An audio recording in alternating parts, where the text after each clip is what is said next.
चलो रे चलो, चलो रे चलो रे चलो, चलो जहाजपुर। द्रव्य संग्रह में आचार्य नेमिचंद जी ने एक गाथा लिखी है। निकम्मा अठ गुणा किंचूड़ा चरम देह दो सिद्धा लोयज्ञ ठिदाणिच्चा उपादवे ही संजुत्ता। निकम्मा अठ गुणा, जिनके 8 कर्म निकल गए हैं और 8 गुणों सहित हैं। किंचूड़ा चरम देह दो सिद्धा, जो चरम देह से किंचित न्यून है। लोयज्ञ ठिदाणिच्चा, जो लोक के अग्रभाग में विराजमान है। उपादव्य ही संयुक्ता, उत्पाद, व्यय और द्रव्य से जो संयुक्त है, उन्हें क्या कहते हैं? मैंने परिभाषा पूरी बता दी, अब क्या कहते हैं ये आप बताइए। इतनी बड़ी बात बता दी कि जो लोक के अग्रभाग में विराजमान है। आप किनकी पूजा करने बैठे हो, किनकी आराधना करने बैठे हो? आप तो जानते ही नहीं हो उनको, फिर आराधना कैसे होगी?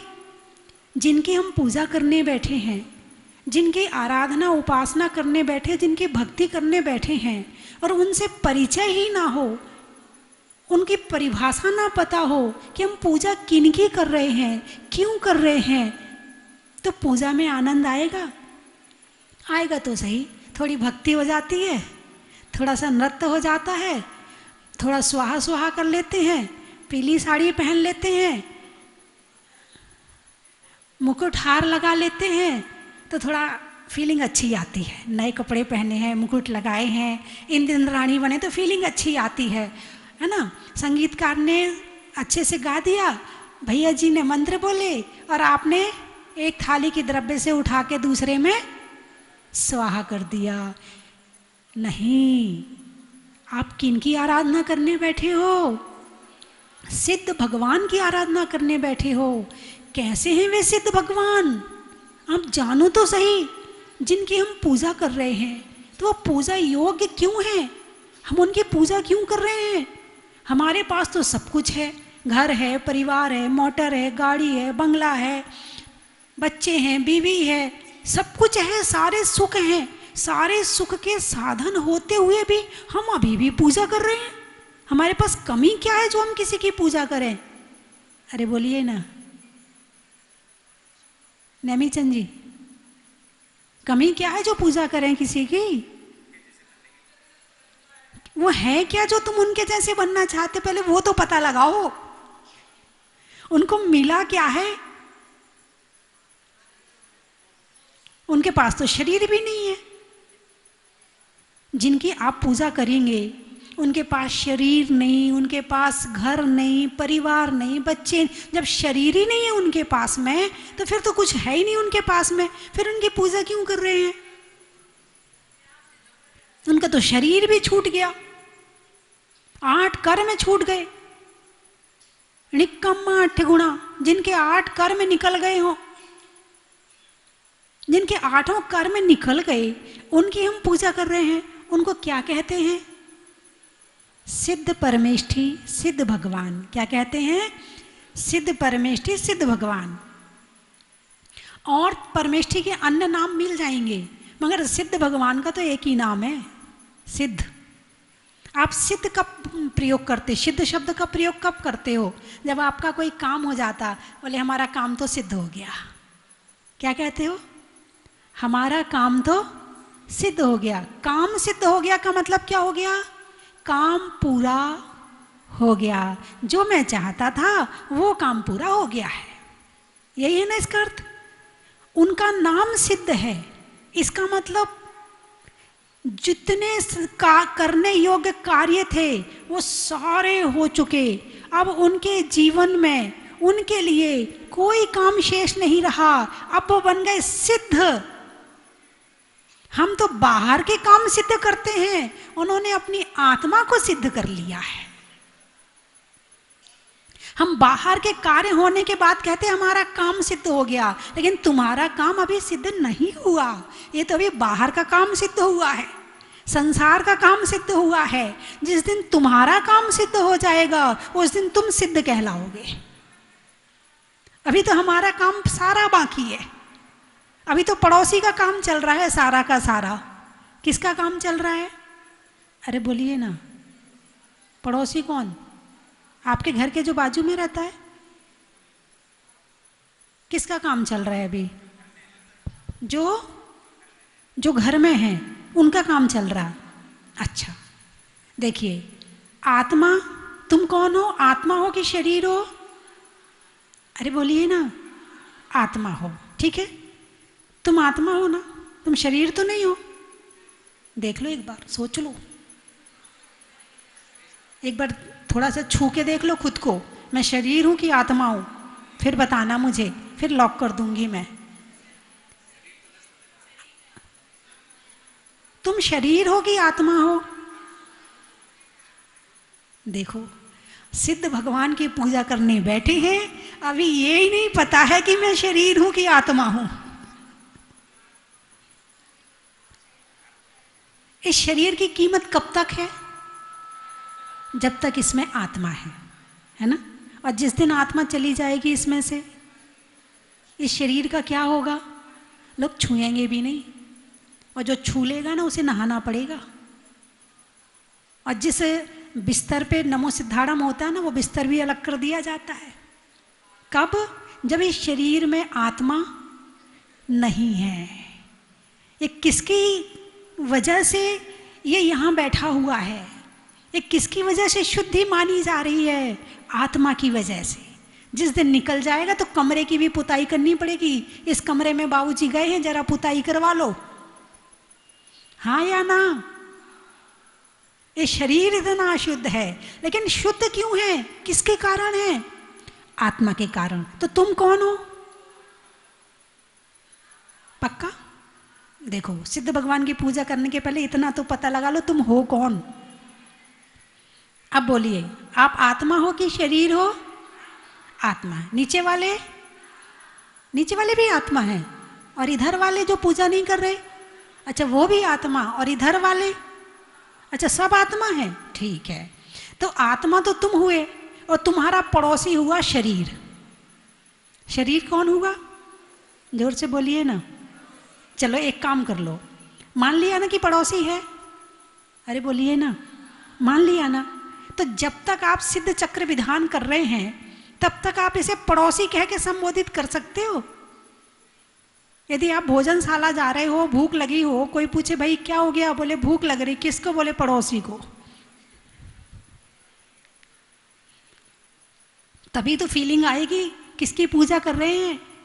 क्या बनना है तुम्हें? सिद्ध बनना है। कैसे हैं वो सिद्ध? शरीर से रहित हैं। अभी तो हम शरीर को ही आत्मा मान रहे हैं।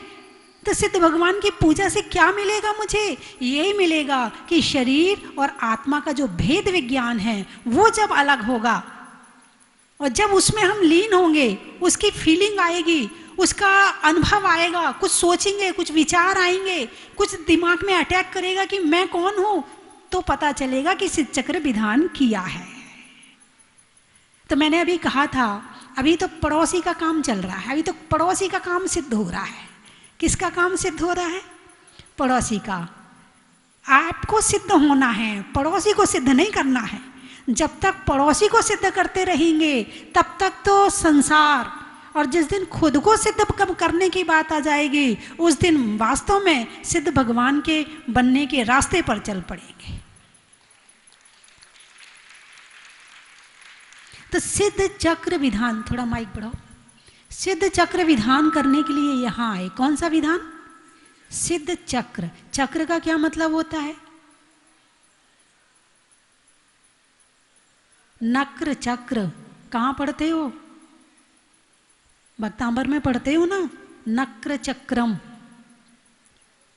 तो नक्र का मतलब होता मगरमच्छ, और चक्र का मतलब होता समूह। तो चक्र का मतलब है समूह। आप किनकी पूजा करने बैठे? एक सिद्ध भगवान की नहीं, अनंत सिद्ध भगवान की पूजा करने के लिए बैठे हो।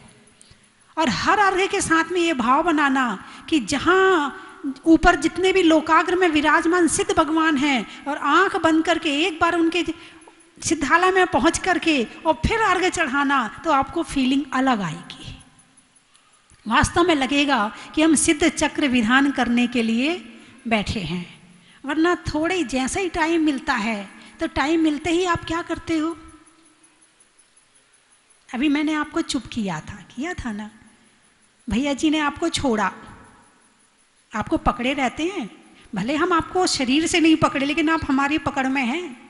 भैया जी ने अभी आपको जैसे ही छोड़ा, निवेदन किया कि माता जी का प्रवचन, और भैया जी ने माइक छोड़ा तो आप भैया जी से छूट गए, और जैसे ही आप छूटे तो कहाँ शुरू हो गए थे? अरे बोलिए ना, आपस में शुरू हो गए थे। फिर मैंने आपको पकड़ा ना। कैसे पकड़ा मैंने आपको? आप कान से पकड़े गए हो, कान पकड़ के नहीं, कान के अंदर जो आवाज जा रही है ना उससे पकड़े हुए हो आप। ये सुनने वाला कौन है? कान या कौन सुन रहा है? किससे सुनते हो? कान से। कौन सुनता है? कान सुनता है, आत्मा सुनती। चलो थोड़ा सा ज्ञान हुआ आ गया कि सुनने वाला तो कान है, जिससे सुन रहे वो कान है, और जो सुनने वाला वो आत्मा है। प्रभाव किसके ऊपर पड़ता है? कान पर या आत्मा पर? आत्मा पर, है ना। तो बंधुओं, सिद्ध चक्र विधान करने बैठे हैं। पंच परमेष्ठी में दूसरे परमेष्ठी का नाम बताइए।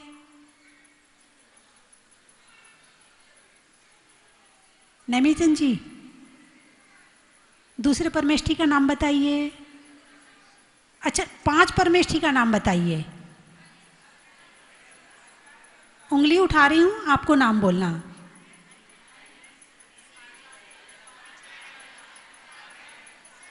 साधु। चलो, नमोकार मंत्र में आप किनकी आराधना करते हैं? पंच परमेष्ठी की। नमोकार मंत्र की जाप करते हुए आपको पंच परमेष्ठी याद आते हैं? देख लो, जैसे ही माला हाथ में आती है मन घूमने चला जाता है, हैं? माला किस लिए फेरी थी? माला किसके लिए फेरी थी? हाथ के लिए कि मोती घुमाना है? मुंह के लिए कि मुंह में नमोकार मंत्र पढ़ना? किसके लिए फेरी थी? तो आराधना करने वाला कौन है? हाथ, शरीर, कपड़े, कौन है? आत्मा। जब आप माला लेके बैठे थे तो उस समय आपकी आत्मा जो मन से आपको भगवान का नाम लेना था, लिया था आपने? नहीं लिया, नहीं लिया, नहीं लिया। आप आत्मा को नमोकार मंत्र पढ़वाने के लिए बैठे थे और वो ही भाग गई, वही मन के माध्यम से इधर उधर भाग गई, और तुमने सोचा कि हमने माला फेर ली। तुमने माला नहीं फेर ली, शरीर ने माला फेरी है, तुमने नहीं फेरी है। मैं फिर बता दूं कि 5% मिलता है शरीर का, 5% मिलता है वचन का, और 90% मिलता है मन का। आप विधान करोगे ना, आपको किसका कितना मिलेगा? जिसको जितना लगाओगे उतना मिलेगा।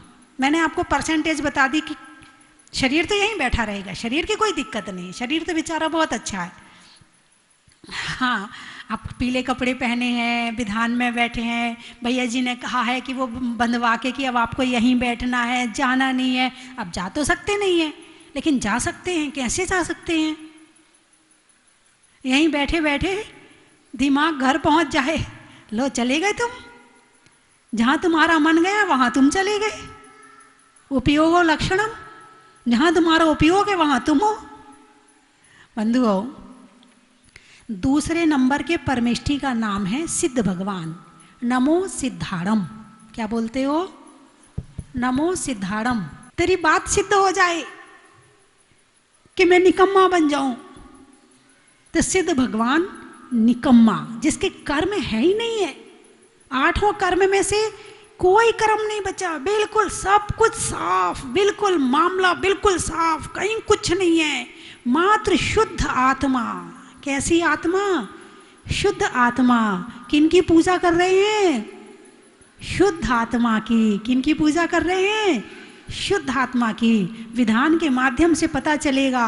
धीरे धीरे करके 8 अर्घ, 16 अर्घ, 32 अर्घ, फिर 64 में 64 रिद्धि ले ली, फिर 128 में कर्म आश्रव के 108 तरह से जो कर्म का आश्रव होता है उसको ले लिया, है ना। फिर 250 अर्घ में फिर भगवान के गुणों के अर्घ कर्म दहन विधान कर दिया, 148 कर्म प्रकृतियों से रहित करके, और फिर उसके बाद में अर्घ चढ़वा दिए। उसके पश्चात फिर 500 अर्घ में 100 अर्घ में अरिहंत, सिद्ध, आचार्य, उपाध्याय, साधु कि कैसे सिद्ध बने वो, फिर इस तरह से उनके अर्घ चढ़वा दिए। और फिर 1008 अर्घों में तो 1008 नाम के माध्यम से भगवान की आराधना की गई है। हाँ, बड़ा आनंद आएगा आपको। और भैया जी तो स्पेशलिस्ट हैं, है ना, बहुत से चक्र विधान करा चुके हैं भैया जी, और उनके माध्यम से होगा तो और आपको आनंद आएगा। और क्योंकि एक ही चीज को यदि कोई बार बार करे ना तो उसमें नई नई चीजें निकल के आती हैं, और खुद को नहीं पता होता कि इसके अंदर ये भी है, इसके अंदर ये भी है, इसके अंदर ऐसा भी है, खुद को नहीं पता होता और वो चीजें निकल के आती हैं। तो अब भैया जी ने जितने विधान करा चुके हैं उसका जो मक्खन है वो अब आपको निकाल कर देंगे कि इस विधान में है क्या। अब भैया जी की भावना कि यही विधान हो, मैंने कहा कोई बात नहीं है। हालांकि मैंने भी विधान लिखा है, करते तो बड़ा आनंद आता, बिल्कुल सरल भाषा में है और एकदम समझ में आने वाला है। भैया जी कह रहे अगले बार करेंगे, जब अगले बार आएंगे तब करेंगे। मैंने कहा चलो इंतजार करेंगे अगले बार का। डेट बताइए ना। आप अभी नहीं कर रहे थे, मैं अगले बार की बात, अगली बार की डेट बताइए ना। इसी क्षेत्र पे आपने अपने क्षेत्र पे जहाजपुर में करते अपन, बहुत दिन से भावना। अब मैं कब पहुंचूंगी अभी मुझे भी नहीं पता है। और 1-2 महीने पहले से नैमी चंद जी और उनके कंवर साहब आए, बोले माता जी अष्टानिका में शीत चक्र विधान करना है। मैंने कहा देखो मैं अष्टानिका में तो उपलब्ध, यहाँ हो सकता मैं ना रुक पाऊँ, मैं नहीं, बिहार कर जाऊँगी तो मुझे नहीं पता कि मैं यहाँ रह पाऊँगी। तो मैंने कहा मैं तो नहीं करवा पाऊँगी। बोले पहले करवा दो। मैंने कहा पहले करवा दूँ। अब पहले का समय और मुहूर्त उस समय अनुकूल नहीं था। फिर बोले नवरात्रों में। मैंने कहा नवरात्रों में यहाँ इतनी भीड़ होती है, एक बार भाव बने थे कि नवरात्रों में हो जाए, तो बोले इतने सारे लोग होंगे, हमारे मेहमान होंगे, तो इतने कमरे चाहिए पड़ेंगे, यहाँ पहले से भीड़ होती है। फिर भी एक दिन मैं सामायिक कर रही थी, सामायिक करते करते मन में अपने आप ही विचार आया कि 6 तारीख से 11 तारीख का टाइम मिल सकता है और इसमें विधान हो सकता है। फिर आप जब आए तो मैंने आपसे चर्चा की, मैंने कहा भाई इस डेट के अलावा मेरे पास में कोई डेट नहीं है, इन 5 दिनों के अलावा कोई दिन नहीं है कि मैं इस चक्र विधान के लिए हाँ बोल सकूं। तो आपने कहा ठीक है माता जी, जब आप इस डेट को दे रहे हैं तो हम इस डेट में ज़रूर कराएंगे। और आज वो डेट आ गई और हम सब यहाँ बैठ कर के विधान कर रहे हैं।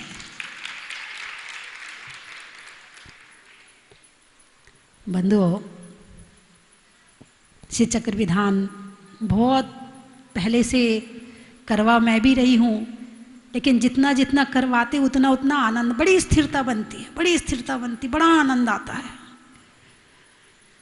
तो आप बड़े पुण्यशाली हैं कि आप लोग शीत चक्र विधान में अर्घ्य चढ़ाएंगे, पूजा करेंगे और इसके माध्यम से भक्ति का एक अनुक्रम करके भगवान की आराधना करेंगे, उपासना करेंगे।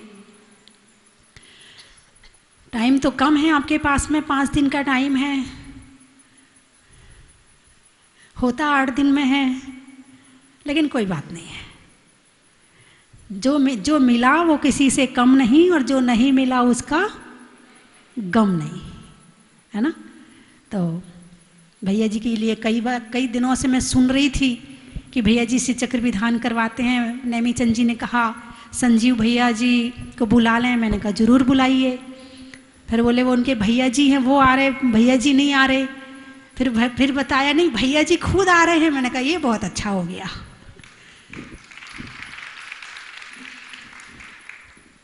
बोलूँगी आपको कहना बड़ा ही महत्व है। क्या बोलना है आपको? बड़ा ही महत्व है। शरीर में कान का, रहने में मकान का, और होने वाले सिद्ध चक्र विधान का। देने में दान का, शादी में पान का, और सिद्ध चक्र विधान में सिद्ध परमेष्ठी भगवान का। करने में अभिव्यक्ति का, छोड़ने में आसक्ति का, और करने में सिद्ध भगवान की भक्ति का। अनाज में दाने का, इनाम में पाने का, और जहाजपुर।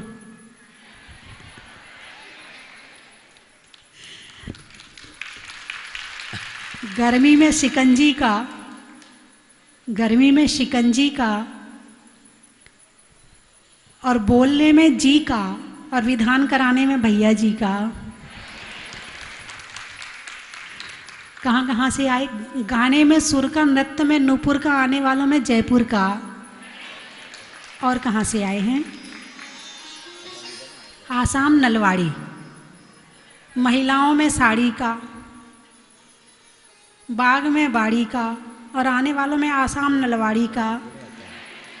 कलकत्ता पेड़ में पत्ता का, राजनीति में सत्ता का, और आने वालों में कलकत्ता का। राजस्थान में दाल बाटी का, और आने वालों में गुवाहाटी का। दिल्ली त्रियंचों में बिल्ली का, डंडा में गिल्ली का, आने वालों में दिल्ली का।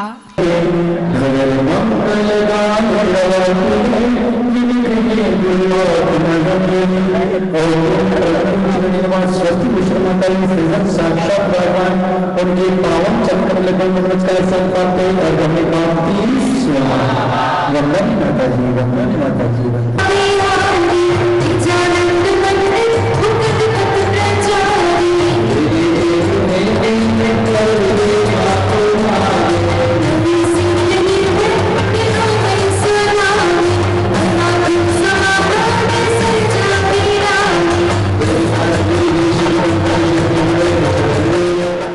यहाँ पर भगवत सेवा में उपस्थित हो पाए हैं।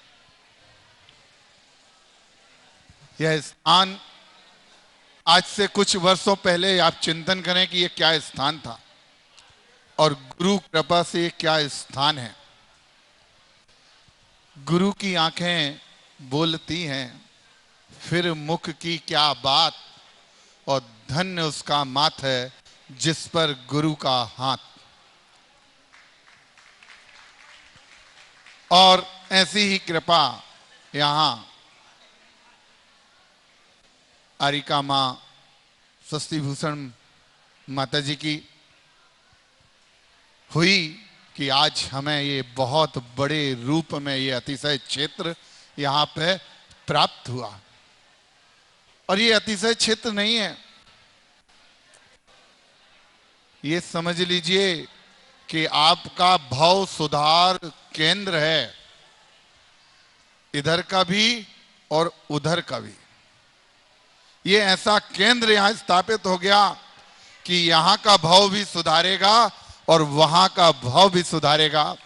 ऐसी भावनाओं के साथ बहुत ज्यादा समय न लूं, हमारे भाई सत जय कुमार जी को आगे भी क्रियाओं का संपादन करना है और शांति धारा का आप सबका भाव है। तो आप ऐसे क्षेत्र में आए हैं, अपने आप को धन्य माने। इस क्षेत्र में आकर के अपनी चंचला लक्ष्मी के साथ साथ बोलता रहूं। हाँ, बड़ी कृपा माता जी कह रही हैं कि आप तो बोलते रहें। बड़ी कृपा माता जी, मेरे पूरे परिवार, मैं उस छोटे से नगर कटनी की तरफी से आपके श्री चरणों में बारंबार बदनामी करता हूं। आपका आशीर्वाद हम सबको, पूरे नगर को प्राप्त करे। यहाँ पे जो भक्तगण आए हैं उनकी तरफी से भी आपको बारंबार बदनामी इच्छामी करता हूं और आपका आशीष हम सब भक्तों को मिले। कहना कि शनि के निवारण बहुत छोटा कर दोगे, शनि के नहीं, सारे कष्टों का निवारण अगर कहीं होता है तो इन चरणों में होता है। इसलिए कभी ये मत मानना हमारे तीर्थंकर भगवान को सीमित नहीं करना, ये तो असीमित हैं, असीमित हैं। यहाँ पे कोई संसार का रोग नहीं चलता, जिनके चरणों को पा करके संसार रोग ही समाप्त हो जाता। इसलिए ये भाव न करना, सर्वग्रह अरिष्ट निवारक हैं, तीर्थंकर भगवान एक ग्रह के नहीं, सारे ग्रह के। अरे जिन्होंने संसार के सारे रोगों को ठीक कर दिया, वो कहां शनि अनी के चक्कर में। आप समझिए, गहराई को समझिए। इसलिए आप यहां पर सर्व ग्रह अपने आप लाइन पे लग जाएंगे, और जो ग्रह आपके विमुख होंगे ना, वो भी आपके अनुकूलम अनुकूलम कुरु कुरु करने लगेंगे कि भैया ये तो भगवान की शरण में आ गया है, इसके जीवन के कष्टों को मिटना ही होगा। जो लोग जिस प्रकार की भावना लेकर के आए हैं, उनकी मनोकामनाएं तो यहाँ इस क्षेत्र में पूर्ण होनी ही है। मैं अपनी तरफी से भी, माता जी अपने परिवार और आप सबकी तरफी से, अपने नगर की तरफी से भी, माता जी हैं नहीं, प्रत्यक्ष रूप में परोक्ष रूप में उनके श्री चरणों में बारंबार बदनामी करता हूं। वह जी बड़ा ही पुण्यशाली है जिन्हें बार बार मुनीश्वरनाथ भगवान का दर्शन और कलश करने का सौभाग्य प्राप्त होता है। सबसे बड़ी बात मैं इस धाम के लिए बोलना चाहूँगा कि यहाँ की रहने की व्यवस्था बहुत ही सुंदर है, अति सुंदर है। और शायद ये पहला अतिशय क्षेत्र है जहाँ पर यात्रियों के साथ साथ ड्राइवरों की भी व्यवस्था बहुत सुंदर की है। इसके लिए वास्तव में काबिल तारीफ है। और हमारे पंडित जी जय कुमार जी, ये पहले गुवाहाटी में थे 6 साल तक, फिर ये यहाँ पे आए हैं। बीच में ये श्रवण बेलगोला में जब महामस्तकाभिषेक हुए थे तो वहाँ आसाम भवन के इंचार्ज भी थे। और ये ऑल इन वन है, पंडित जी के साथ साथ संगीतकार गायक, आपने सुना ही होगा अभी इनका भजन। वास्तव में इनके लिए भी एक बार जोरदार ताली बजाए, जय कुमार जी के लिए भी। ये ऑल इन वन है, सभी कार्य खूब सुचारू रूप से कर रहे हैं। छोलिका माता जी जो यहाँ विराजमान है, उनको दिगंबर जन पंचायत गुवाहाटी की तरफ से इच्छामी माता जी इच्छामी, आपका आशीर्वाद हम सभी को प्राप्त हो, ऐसी हम आशा करते हैं। इसी भावना के साथ बोलिए मुनि सुब्रतनाथ भगवान की जय। अच्छा विराजमान माता जी के चरणों में बंदामी। साथियों, मैं जो 4 लाइन बोल रहा हूं उसमें एक शब्द आता है सखावत। सखावत उन सारी निधियों को बोलते हैं, उन सारी लौकिक शक्तियों को बोलते हैं जो तीर्थंकर के बाद सबसे ज्यादा शक्तिशाली होती हैं। तीर्थंकर भगवान के बाद जिसका नंबर आता है उसको बोलते हैं सखावत से परिपूर्ण शक्तियां। तो मुनि सुब्रतनाथ भगवान के चरणों में 4 लाइनें हैं, मैंने लिखी नहीं है, याद की हैं, किसी और की लिखी हुई हैं। तेरे दरबार की भगवन निराली शान ये देखी, सखावत खुद तेरी गलियों के चक्कर काटते देखी। फैलाया कर आकर तेरे दरबार में जिसने बड़े बाबा, तुझे देते नहीं देखा मगर झोली भरी देखी। तो गुवाहाटी से और जय भैया जी से मुलाकात हुई। मैंने पूछा बहुत अभिमान करते हो, क्या बात है, बहुत गुमान है तुमको? तो बोले सुनो पंडित जी, न शोहरत पे गुमान करते हैं, न दौलत पर गुमान करते हैं, न शोहरत पर गुमान करते हैं, न दौलत पर गुमान करते हैं। प्रकृति ने किया जैन कुल में पैदा, इस बात का अभिमान करते हैं। बोले मुनि सुब्रतनाथ भगवान की। परम सौभाग्य हमारे परिवार को मिला, ये सब भगवान की कृपा से मिला है। स्वस्ति भूषण माता जी की जय। आज का हमें परम सौभाग्य मिला कि हमें शांति धारा करने का परम सौभाग्य मिला। तो 3 बार यहाँ पे आए, तीनों बार मतलब भगवान की कृपा से पहली बार ही मौका मिला, मतलब अभिषेक करने का। मतलब वहाँ पर अब माता जी को बंदामी, बड़े सौभाग्य की बात है कि आज प्रथम शांति धारा करने का अवसर मिला। और पुरानी ईदगाह कॉलोनी आगरा की तरफ से और सभी अपने सभी साथियों की तरफ से मुनि सुब्रतनाथ भगवान के चरणों में नमोस्तु नमोस्तु नमोस्तु। हमारी 75वां जन्म दिवस है, जिसके कारण इन्होंने प्रेरणा मिला। इनका बहुत मन था यहाँ पर आने का, अपने को जहाजपुर के बारे में इन्होंने बताया। तो जो 1 हफ्ते पहले प्रोग्राम बना, इसको लेके हम यहाँ पे आए। बहुत जो यहाँ पे आके अनुभूता हुई, जो मन खुला यहाँ पे आके, उसका बहुत खुशी हुई यहाँ पे आके। सुबह 6:30 बजे तक विचार नहीं था कि शांति धारा हमने करनी है, यहाँ पे आए, विचार बना और आगे बढ़ गए। धन्यवाद। शांति धारा और अभिषेक का पुण्य लाभ ले रहे थे और आज हमारे अंकित जी देवली के पुण्योदय और उनके सौभाग्य से हमें भी प्रत्यक्ष रूप में यहाँ आकर भगवान का अभिषेक, शांति धारा और माता जी के आशीर्वाद लेने का सौभाग्य प्राप्त हुआ। और यह स्थल जैसा सभी को मालूम है कि देवली से तो बहुत ही नज़दीक है, इसी तरह से हमारा आगे भी भविष्य में पुण्योदय तीव्र रहे और बार बार हमें अभिषेक, शांति धारा का अभिषेक करने का अवसर प्राप्त हो। साल यहाँ आती हूँ, मुझे इतना आनंद आता है यहाँ आके, लगता है कि हमेशा मैं यहीं रहूँ। और हम सबका सौभाग्य है कि हम लोग हर साल यहाँ आते हैं और अब मैं अपने परिवार को सबको लेके आऊंगी यहाँ पे, ऐसी मेरी भावना है। प्रत्येक साल यहाँ मुनि सुब्रतनाथ भगवान का दर्शन करने आते हैं और भगवान से यही प्रार्थना करते हैं कि हमें इतनी शक्ति और भक्ति दे कि हम प्रत्येक साल आपका दर्शन करने का सौभाग्य हमें मिले। इसी भावना के साथ हम आज यहाँ दर्शन करने आए थे और हमें श्री जी का कलश करने का भी सौभाग्य प्राप्त हुआ है। इसके लिए हम पूरी कमेटी का बहुत बहुत आभार व्यक्त करते हैं। साथ ही माता जी का हम इच्छा भी वंदना करते हुए उनका आशीर्वाद चाहेंगे कि हमें ये आशीर्वाद दे कि हम प्रत्येक साल मुनि सुब्रतनाथ भगवान का जब पुनः दर्शन प्राप्त हो, इसी भावना के साथ। स्वस्ति भूषण माता जी की जय, आर्य माँ की जय, वंदामी माता जी। देखिए, मेरी बहुत बड़ी मनोकामना पूर्ण हुई है मुनि सुब्रतनाथ भगवान की कृपा से, इसलिए मैं सबसे कहूँगी जिसी को भी मनोकामना करनी हो आपकी अवश्य पूर्ण होगी, जरूर पूरी होगी। मेरी बहुत बड़ी मनोकामना पूर्ण हुई है, आस्था बनाए रखें सब। बोलो मुनि सुब्रतनाथ भगवान की जय, आर्य का माँ गणपति स्वस्ति भूषण माता जी की जय। चलो स्वस्ति धाम, चलो स्वस्ति धाम, आओ स्वस्ति धाम, चलो स्वस्ति धाम, स्वस्ति चलो स्वस्ति धाम, चलो स्वस्ति धाम। चन की थाल को सजाओ रे आज, रत्नों की थाल को भर लाओ रे आज। आओ आओ करे रे गुणगान आरती भगवन की, आओ आओ करे गुणगान आरती भगवन की। आओ आओ करे रे गुणगान आरती भगवन की।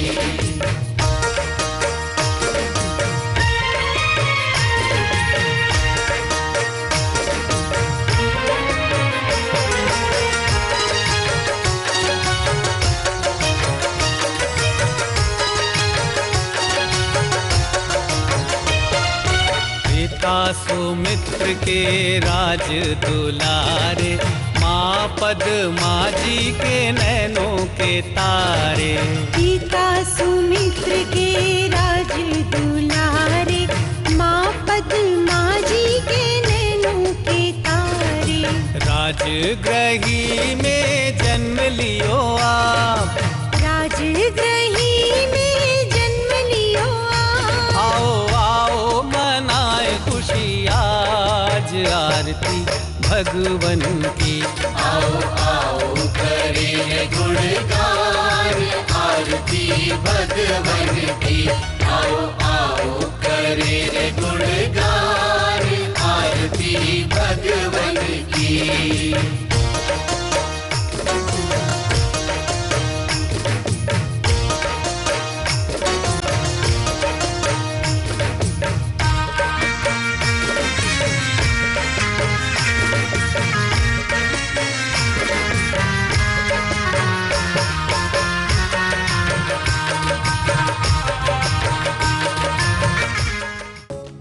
परम विदुषी लेखिका गणिनी आरिका रत्न श्री 105 स्वस्ति भूषण माता जी, जिन्होंने मात्र 20 वर्ष में 100 से भी अधिक किताबें लिखकर जैन समाज को अनूठा योगदान दिया है।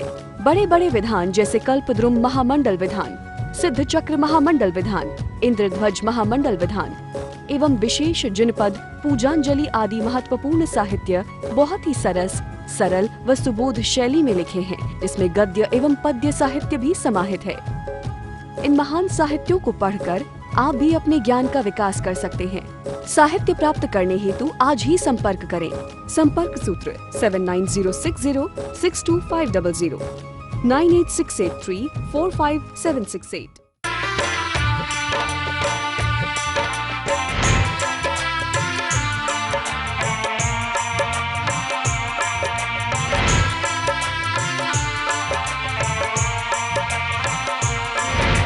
चलो रे चलो रे चलो चलो रे चलो रे चलो चलो जहाजपुर